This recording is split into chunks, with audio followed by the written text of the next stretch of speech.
Ang kwentong ito ay batay sa aking masuring pag-aaral at pagbabasa. Naway maging bukas ang inyong isipan tungo sa bagong kaalaman. Simulan na natin ang kwento.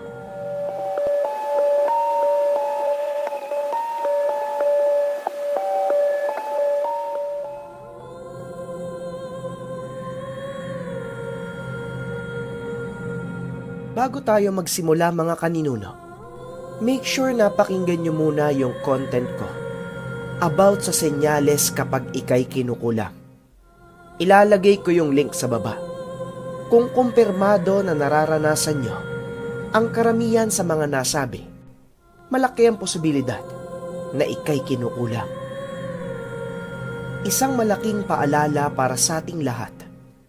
Ang pinakaunang kailangan gawin kung sakaling nakakaramdam ng iba't ibang komplikasyon sa inyong katawan, ay magpakonsulta muna sa eksperto sa medisina. Sundin ang lahat ng ipapayo sa inyo. Pero kung gumaling man kayo at pabalik-balik pa rin ang nasabing sakit, subukan uling magpakonsulta sa ibang doktor naman para marami kayong opinyon. Pero kapag nagawa nyo na ang lahat ng ito, at patuloy pa rin ang nararamdaman ninyo, maaaring makatulong sa inyo ang content natin para sa araw na ito.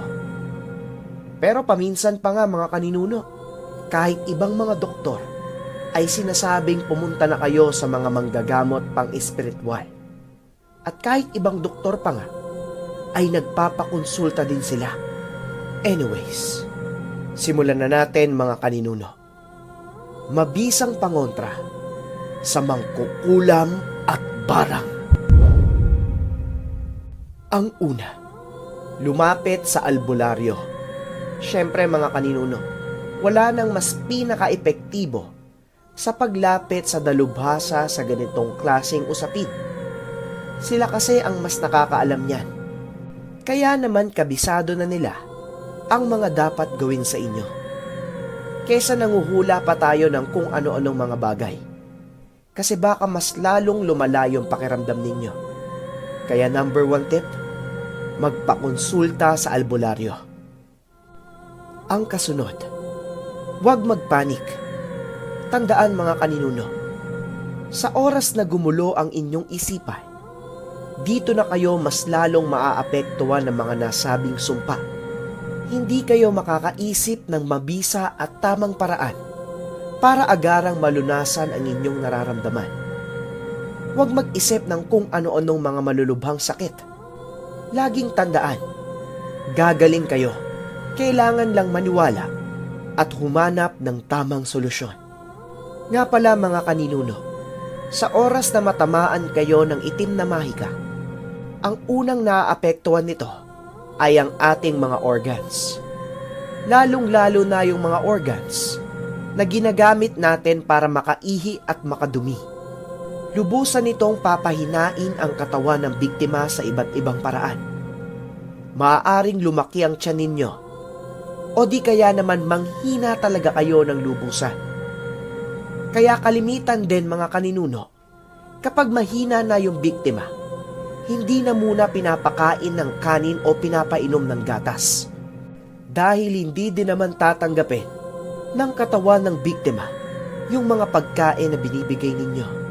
Ang unang objective, dapat makadumi muna ang pasyente o di kaya naman makaihi para mailabas niya kung ano yung inilagay sa kanila ng mangkukulam o mambabarang. Narito ang ilang halamang gamot na mabisa para ikay makadumi.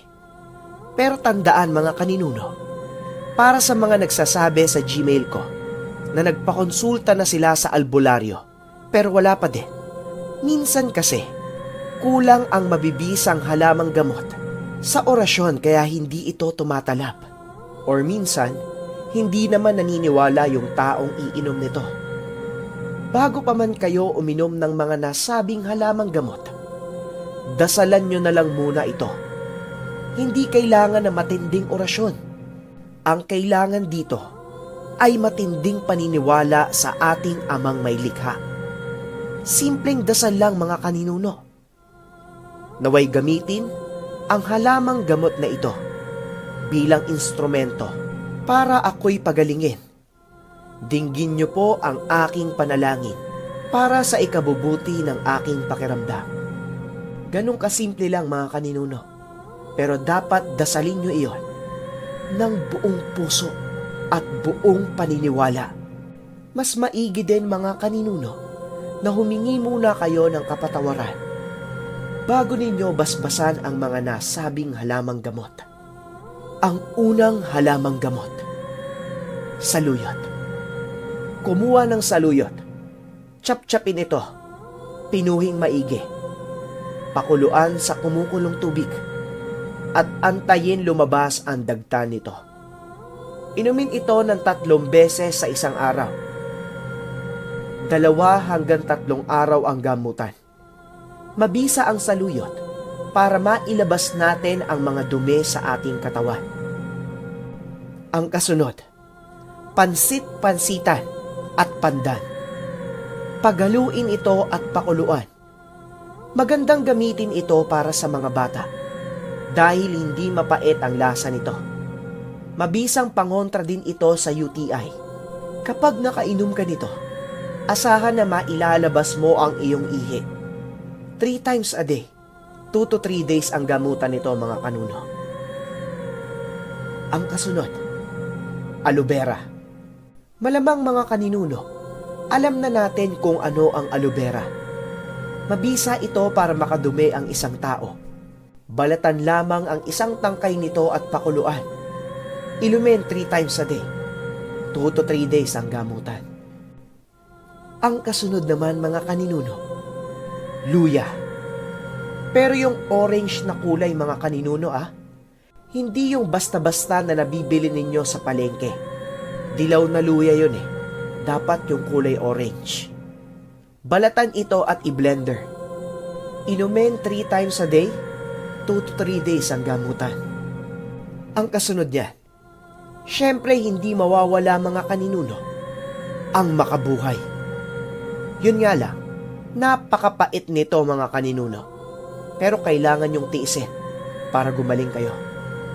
Pakuluan ang makabuhay. Inumin ito 3 beses sa isang araw.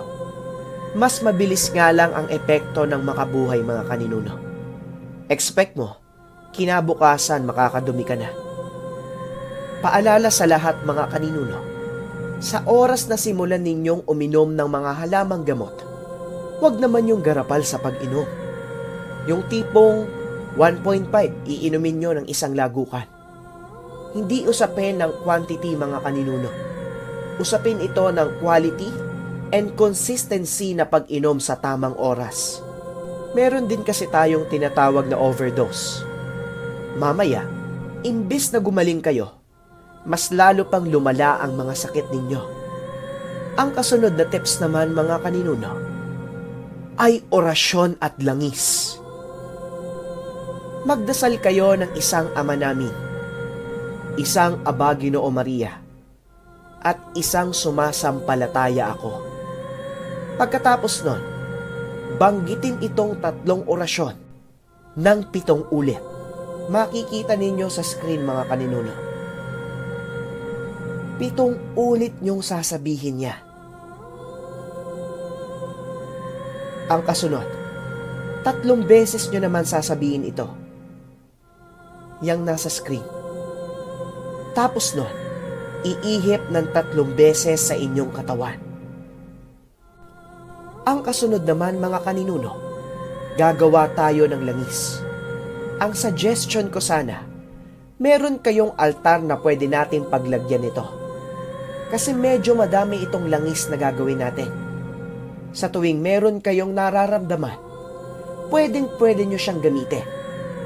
Maghanda kayo ng mga sumusunod. Ang una, glass jar. Bawal yung plastic mga kaninuno Glass jar lang ang pwedeng gamitin. Maganda din ang asin, uling, 3 dahon ng bayabas, langis ng nyog, at 2 1/8 paper na kulay puti. Tandaan din mga kaninuno, pwede niyong bilhin ang mga nasabing gamot sa araw ng Tuesday or Friday lang. Ang pattern nito, kapag Tuesday nyo binili ang nasabing gamot, gagawin nyo ito ng Friday. Kapag Friday nyo naman binili, Tuesday nyo ito gagawin. At ang oras ng paggawa ay 6 p.m. lang, paglubog ng araw. Bawal sa ibang oras, mga kaninuno. Unang ilagay ay yung dahon ng bayabas sa loob ng jar. Kasunod, maglagay ng 2 kutsara ng asin. Isunod ang 1 piraso ng uling. Tapos nun, ilagay nyo na yung langis ng niyog. Dapat, mga kaninuno, ang langis ay kalahati nung jar na lalagyan ninyo. Ganon kadami. Pagtapos niya, kunin nyo na yung 2 1/8 papers ninyo. Sa isang papel, isulat nyo yung buong pangalan ninyo. Black ballpen lang ang pwedeng gamitin. Malalaking letra lang ang gagamitin sa pagsulat. Capital letters. Sunod niya, doon naman sa kabilang papel, isulat ang mga orasyon na ito. Pagkatapos niyan, pagdikitin yung 2 papel ng magkaharap. Uulitin ko, mga kaninuno, magkaharap yung pangalan mo, pati na din yung orasyon. Pagkatapos nun, itupi ng 3 beses yung papel palabas. Ulitin ko, itupi ng 3 beses yung papel, palabas yung pattern ng tupi. Pagkatapos niyan, isara ng maigi yung jar ninyo. Banggitin yung 3 orasyon na ipinakita ko kanina. Iihip ng 3 beses doon sa jar. Tapos nun, ilagay sa altar. Iiwan ng 1 buong araw. After nun, mga kaninuno, kapag merong masakit sa inyo, pwede nyong gamitin yung langis. Or sa tuwing makakaramdam kayo ng kakaibang pakiramdam, alugin nyo lang yung langis na iyan. Hindi lang pangontra yan sa kulam or barang. Maging sa kahit anong masasamang elemento pwedeng gamitin yan. Okay, mga kaninuno, dako naman tayo sa personal kong opinyon bilang pinakamalakas na pangontra sa mga itim na mahika. Kung titignan ninyong maigi, mga kaninuno, kung pag-aaralan nyo yung pattern ng mga manggagamot, pati ng kanilang laging minumungkahi, lagi itong nagsisimula sa isang matinding paniniwala na dapat buo ang puso mo sa iyong pananalig sa bagay na gagawin nila. Or di kaya naman, buo ang inyong pananalig kung sakaling meron kayong bagay na gustong gawin. It's more on how you communicate within yourself. If you truly believe na gagaling ka, gagaling ka. Kahit sa mga simpleng dasal lang na gagawin mo. For sure, gagaling ka kung paniniwalaan mo ito ng buong puso. Mind over body. Ang utak ang pinakamalakas na parte ng inyong katawan. Kaya naman dapat yan ang namamahala sa inyo. Hindi yung the other way around. Paminsan kasi, kapag meron tayong konting nararamdaman sa ating katawan, nalalason kaagad nito ang ating isipan. Kaya mas lalong lumalakas yung negative aura. What you seek is what you get, mga kaninuno.